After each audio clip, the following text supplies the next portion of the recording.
Paranoid. 1, 2, 1, 2, 3, 4.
There you go, everybody. That was Paranoid by Black Sabbath, as played in the Rockschool Hot Rock Grade 3 book.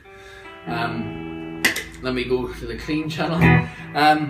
Hopefully that little performance will help you with your studies, and I'm going to give you a very quick little lesson on it. Again, this is not supposed to be a thorough going over of every note. Just a few wee hints and tips.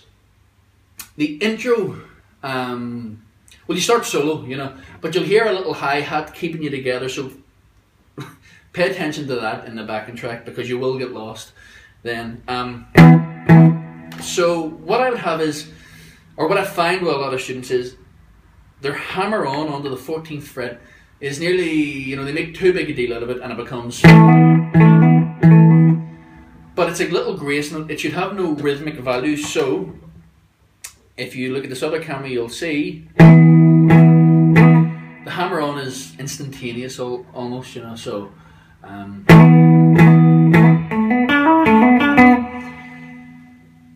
few wee things to think about here. You have, first of all, the rhythm. You've dotted crotchet, quaver tied to crotchet, which is the same duration, and then crotchet. So in a bar 4/4, where you may think of it in terms of 8 quavers, the breakup here is not 4 plus 4 or 2 plus 2 plus 2 plus 2. The breakup here rhythmically is 3, 3, 2. So get that in your head. Maybe before you even touch the guitar, just think about 1, 2, 3, 4, 5, 6, 7, 8. 1, 2, 3, 4, 5, 6, 7, 8. 1, 2, 3, 4, 5, 6, 7, 8. 1, 2, 3, 4, 5, 6, 7, 8. 1, 2, 3, 4, 5, 6, 7, 8. You see then the next line is just 8 straight quavers. You might want to think of it in 2 groups of 4. So you have 1, 2, 3, 4, 5, 6, 7, 8. 1, 2, 3, 4, 5, 6, 7, 8. A lot of people have difficulty with that, especially since there are hammer-ons. You know, so this will happen. That sounds terrible. Don't do that. So a lot of practice to maybe get the metronome on nice and slow and practice.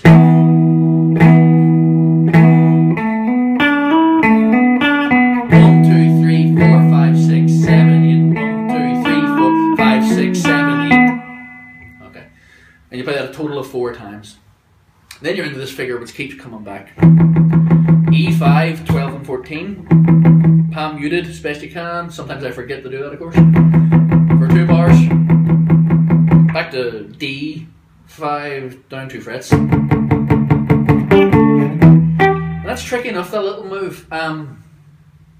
What I do is when I come down to 10 and 12 for the D5 chord, and then you have G5, D5, I kind of pinch with my first finger here.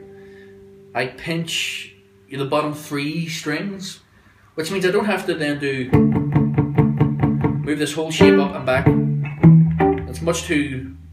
It's too much work. You'll not be able to do that in time. If you pinch, I've gone out of tune as you can tell here.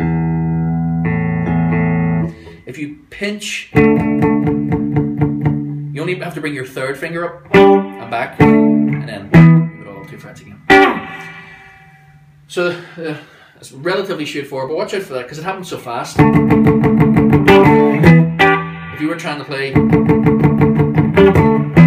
it's too much work. I don't think you'll be able to do that. Yeah, this little slide gives people trouble too. It's 1, 2, 3, 4, and 1. Whenever there's a slide, people's rhythm tends to go out the window, and they do it too slowly or too fast. But you'll hit, maybe play it without. I often get people to play it without the slide or without the hammer on, and then you'll get 1, 2, 3, 4, and 1, 2, 3, 4. Then play it with the slide added in, and make sure your rhythm stays the same. 1, 2, 3, 4, and 1, 2, 3, 4. 1 and 2 and 3 and 4. And then simply you have your the rhythm changes slightly. It's quite straightforward. Give that a good accent.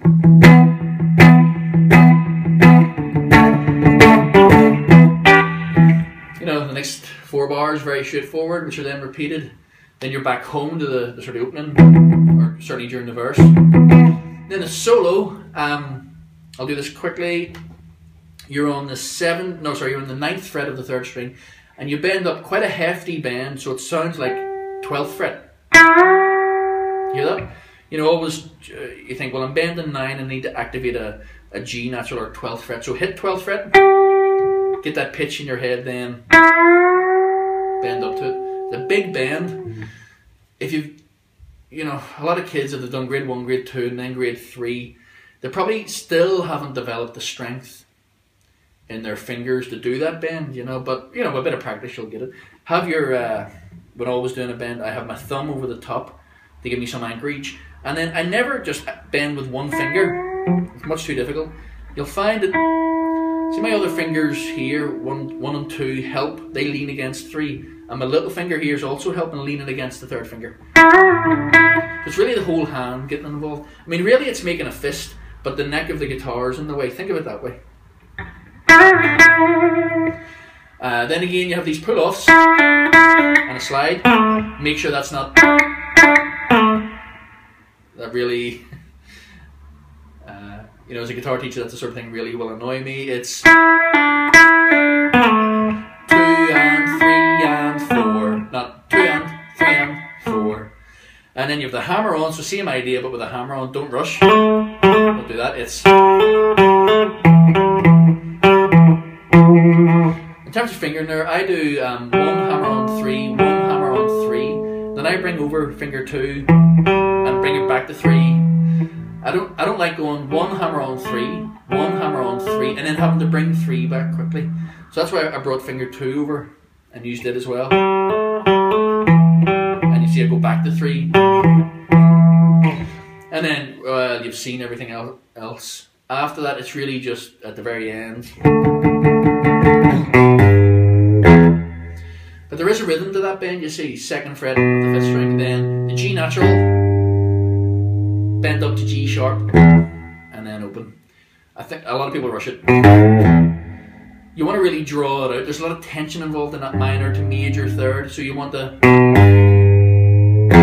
don't rush it, okay? So there you go. Hopefully you got a few tips there. As I said earlier, my name is Brian Keenan. I have my guitar shop here on the Lisburn Road in Belfast, and I also teach guitar. So I do one-on-one lessons, although they're always full up. I also run some groups. I run kids club, teens club, and adult classes, and I do beginners, improvers, and advanced classes for all those groups. So I'm sure to find something that will fit you if you're looking for guitar lessons in Belfast. So again, hopefully that helped, and I hope to see you soon.